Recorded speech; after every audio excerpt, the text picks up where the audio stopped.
اللہ تبارک و تعالی نے ارشاد فرمایا ما کان محمد ابا احد من رجالکم، فرمایا محمد صلی اللہ علیہ وسلم مردوں میں سے کسی کے باپ نہیں، ولکن رسول اللہ، لیکن اللہ کے رسول ہیں۔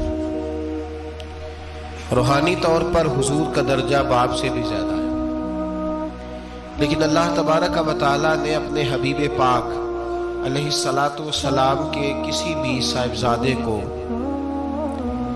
اتنا بڑا نہ فرمایا کہ وہ مرد کہلا سکے۔ بچپن میں ہی تینوں صاحبزادے وصال فرما گئے۔ مردوں میں سے حضور کسی کے بھی باپ نہیں ہے۔ حضرت زید بن حارثہ رضی اللہ تعالیٰ عنہ کو نبی پاک صلی اللہ علیہ وسلم نے پالا۔ وہ حضور کے اس طرح کے غلام تھے کہ لوگ انہیں حضور کا بیٹا ہی سمجھنے لگے۔ بہت سارے لوگ کہنے لگے زید بن محمد صلی اللہ تعالی علیہ وسلم۔ اللہ کریم نے منع فرمایا، فرمایا میرے رسول مردوں میں سے کسی کے بھی باپ نہیں ہے۔ حضور اور اس کی وجہ نبی پاک صلی اللہ تعالی علیہ وآلہ وسلم مردوں میں سے کسی کے باپ نہیں، اللہ کے رسول ہے، وخاتم النبیین، اور سب نبیوں میں سے آخری نبی ہے۔ اللہ کے رسول ہیں اور سب نبیوں میں سے حضور کون سے نبی ہیں جی؟ آخری۔ حضور کے بعد کوئی اور نبی آ سکتا؟ اللہ نے قانون بنا دیا ہے، قانون بنا دیا ہے، آخری نبی ہے رسول پاک علیہ السلام۔ حضور کے صاحبزادے بچپن میں کیوں وصال کر گئے؟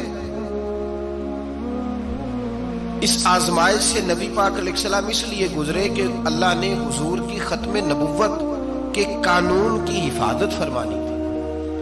اگر نبی پاک کے کوئی بیٹے بڑے ہوتے تو نبی کے بیٹے نبی ہوتے، اور چونکہ دروازہ نبوت ذات رسالت پر بند کر دیا گیا، اس لیے اللہ تبارک و تعالی نے محبوب کے کسی بیٹے کو بھی پروان نہیں چڑھایا، وصال ہو گیا، اس لیے کہ حضور اللہ کے آخری نبی۔ یہ امت مسلمہ کا متفقہ عقیدہ ہے، اس پر درجنوں آیتیں ہیں قرآن مجید کی، 150 کے قریب نبی پاک کی حدیثیں۔ کتنی جی؟ کوئی عالم فاضل زیادہ پڑھا لکھا ہوگا، مقررہ حدیث کو دیکھے گا یا اور ریسرچ کرے گا تو شاید زیادہ وہ نکال لائے، لیکن 150 کے لگ بھگ محبوب کی حدیثیں ہیں جن میں حضور نے فرمایا میں آخری نبی ہوں، میں آخری نبی، میں آخری نبی ہوں۔ 150 کے قریب جگہ حضور نے فرمایا اللہ نے میرا نور نبوت پہلے سب سے پیدا فرمایا ہے، پر میں آخری رسول بن کے آیا ہوں، میں آخری نبی ہوں۔ میرے نبی پاک علیہ السلام نے فرمایا، جس طرح کو یہ بخاری مسلم کے لفظ ہیں، فرمایا کوئی آدمی مکان بناتا ہے بڑا پیارا، بڑا حسین، بڑا خوبصورت، ہر قسم کے نقش و نگار کرتا ہے، پر ایک اینٹ کی جگہ خالی چھوڑ دیتا ہے، ایک اینٹ کی جگہ۔ اب جو آدمی بھی آتا نا، گھومتا دیکھتا مکان، اسے بڑا اچھا لگتا اس کا مکان، پر وہ دیکھتا کہ یار یہ ایک اینٹ کی جگہ خالی ہے، اگر کبھی یہ بھی مکمل ہو جائے تو مکان۔ بات کی سمجھ آ رہی ہے؟ یہ خود حضور نے مثال دی۔ میرے حبیب پاک علیہ الصلاۃ والسلام فرماتے ہیں اللہ تبارک و تعالی نے جب نبوت کی حسین عمارت کو بنایا تو سارے نبی آ گئے، پر ایک اینٹ کی جگہ خالی تھی۔ فرمایا میں آیا ہوں تو دیوار مکمل ہو گئی، اب کسی اور کی گنجائش ضرورت ہی نہیں، مکمل اکمل کامل دین نبی پاک۔ یا رسول اللہ آپ کس کس کے رسول بن کے آئے؟ فرمایا یا ایھا الناس انی رسول اللہ الیکم جمیعا، اے تمام انسانوں میں تم سب کی طرف اللہ کا رسول بن کے آیا۔ قرآن مجید نے کہا میرے نبی پاک صلی اللہ علیہ وسلم صرف انسانوں کے رسول نہیں، وما ارسلناک الا رحمۃ للعالمین، جس کو اللہ نے بنایا ہے ان سب کے حضور رسول بن کے آئے، سب کے لیے رحمت بن کے آئے۔ دائرہ کار ہی بڑا وسیع ہے، اب کسی اور کی گنجائش ہے۔ ہاں کچھ لوگوں کو بیماری لگتی ہے، پاگل ہو جاتے ہیں، پاگل ہو جاتے ہیں۔ دعویٰ کرنا ہمارے زمانے میں ویسے ہی آسان ہے، اور پاکستان ہندوستان ویسے جمہوری ملک ہے، اس میں ہر آدمی کو بولنے کی اجازت ہے، جو جس کی طبیعت آتی ہے بول سکتا ہے، گنجائش ہے۔ اور ویسے بھی کوئی کیسے پتہ کرے گا کہ کوئی کیا سوچ رہا ہے، کیا بول رہا ہے؟ نبی پاک صلی اللہ علیہ وسلم نے فرمایا تھا کہ میری امت میں 30 کے قریب ایسے دجال جھوٹے ہوں گے، 30 جو دعویٰ کریں گے کہ ہم اللہ کے رسول ہیں، 30۔ لیکن فرمایا میں آخری نبی ہوں، میرے بعد کوئی نبی آ سکتا، انا خاتم النبیین لا نبی بعدی، میں آخری نبی ہوں، میرے بعد کوئی نبی آ سکتا۔ 30 کے قریب۔ خود نبی پاک علیہ السلام کے زمانے میں 2 بندوں نے دعویٰ کر دیا تھا ہم نبی ہیں۔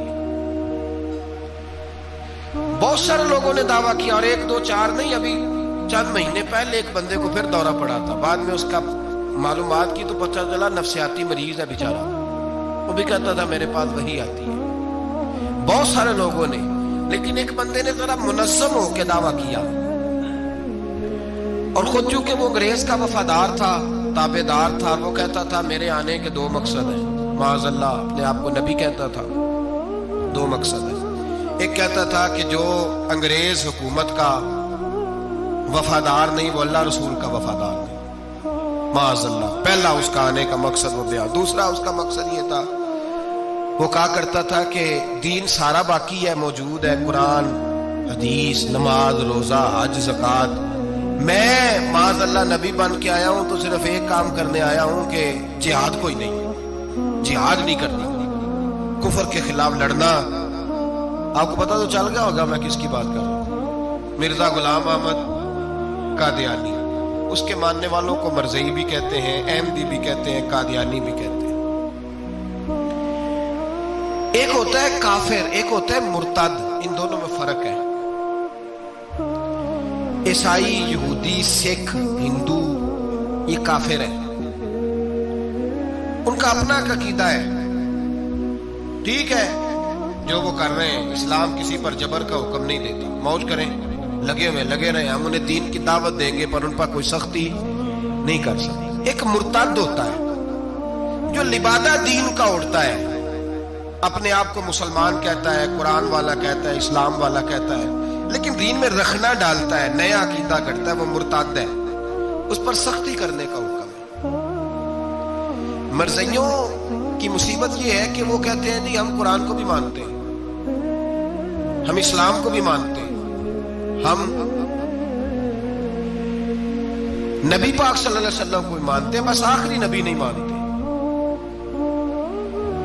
ایک نیا نبی مانتے ہیں، اور پھر رنگ بڑا عجیب دیا، کہتے ہیں ذلی نبی ہے، بروزی۔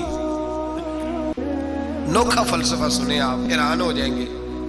ذلی نبی کہتے ہیں میں مستقل نبی نہیں، میں نبی پاک کا سایہ بن کے آیا ہوں، یہ اس نے دعویٰ کیا۔ کہتا ہے میں مستقل نبی نہیں، میں حضور کا، اور بیوقوف جس خدا نے اپنے رسول کا سایہ بنایا ہی نہیں کہ کسی کے قدم نہ آ جائیں، تیرے جیسے شخص کو سایہ بنانا تھا جس کی ایک آنکھ بھی کوئی نہیں، کانا ہے بیچارہ، مرزا کانا تھا، ایک آنکھ اس کی سلامت، اللہ کے نبیوں میں کوئی نقص ہوتا۔ ہمارے ہاں ایک دفعہ گفتگو ہو رہی تھی تو ایک مولانا کہنے لگے مرزا جھوٹا نبی ہے، استادوں نے روک دیا، کہنے لگے یہ لفظ بھی نہیں کہنا، جو نبی ہوتا ہے وہ جھوٹا نہیں ہوتا، اور جو جھوٹا ہوتا ہے وہ نبی، یہ لفظ بھی نہیں کہنے، اس کو جھوٹا نبی نہیں کہنا۔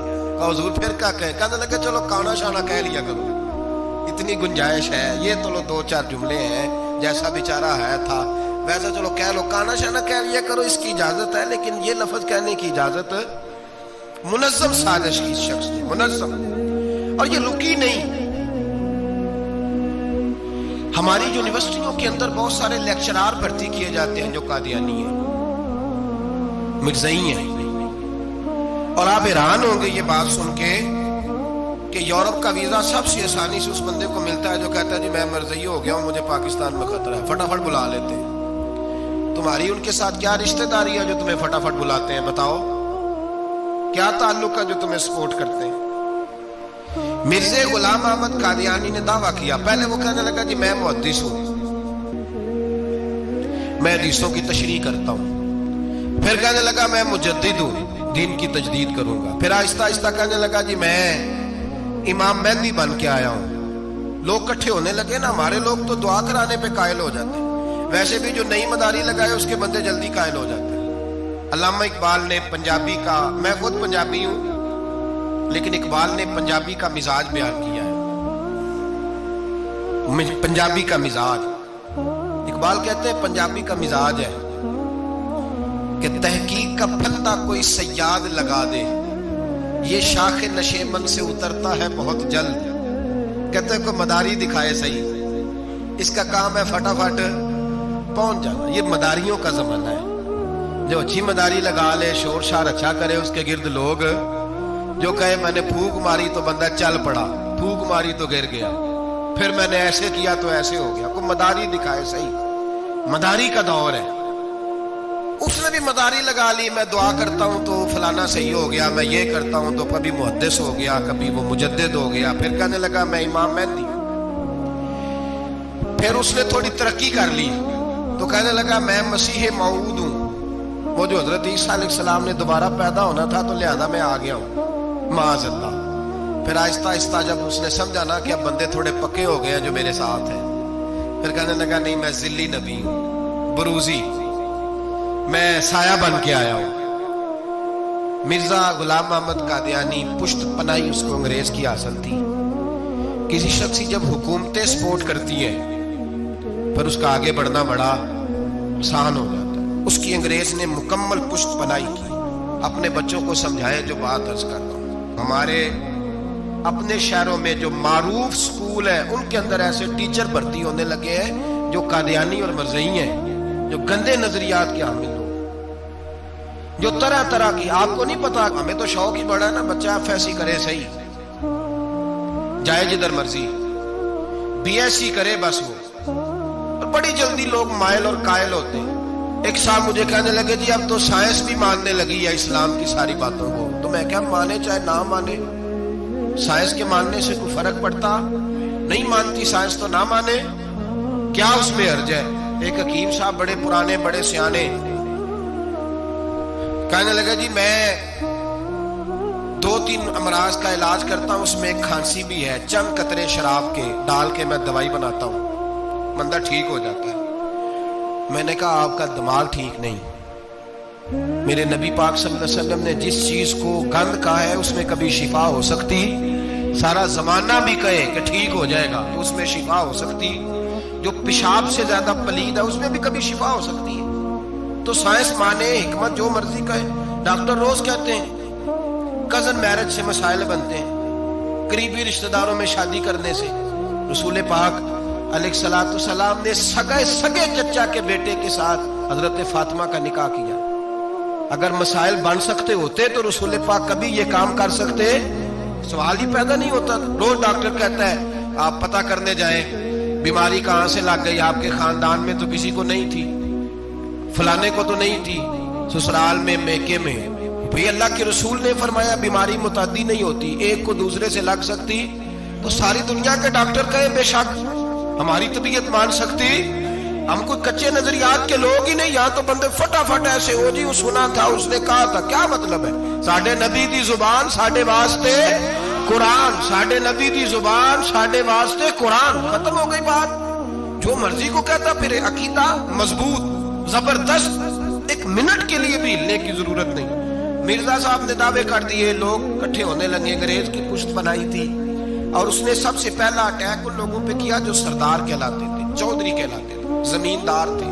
غور کریں جو بات سمجھا رہا ہوں، اس کا سب سے پہلا الناس والا دین ملوکہم، لوگ اپنے سرداروں کے مذہب پہ ہوتے ہیں۔ مرزے کا سب سے پہلا اٹیک، قادیانیوں کا سب سے پہلا جو حربہ تھا وہ چودھری لوگ تھے، بڑے لوگ، اس لیے کہ اسے پتا تھا کہ ان لوگوں پہ قبضہ جمایا جائے گا تو باقی جو عوام ہے اس کو قریب کرنا آسان ہو۔ بڑے بڑے زمینداروں پہ، جگیرداروں پہ، مالداروں پہ، رئیس لوگوں پہ اس نے پھندے ڈالے، قابو کیے، اور ایک جمعیت تیار کر لی۔ پھر جب لوگ کٹھے ہو گئے اور اس نے دعویٰ کر دیا کہ میں نبی ہوں، علماء نے اس کو کئی دفعہ بلایا، حضرت پیر میر علی شاہ صاحب رحمۃ اللہ علیہ، پیر صاحب نے فرمایا کسی میدان میں سامنا تو کر، گفتگو تو کر، پر وہ سامنے آنے کو تیار۔ امیر ملت پیر جماعت علی شاہ صاحب محدث علی پوری رحمۃ اللہ علیہ فرمایا سامنے تو آنا کہیں، سامنے تو آ تو صحیح۔ حضرت حجت الاسلام مولانا حامد رضا خان صاحب رحمت اللہ تعالی علیہ حضرت کے صاحبزادے فرمانے لگے تو ایسا بے ایمان ہے، سامنے کیوں نہیں آتا؟ باہر تو نکلنا، آ تو صحیح۔ ہم تو اس رسول کے ماننے والے ہیں جو ہر میدان میں سامنے آ جاتے ہیں، ہر میدان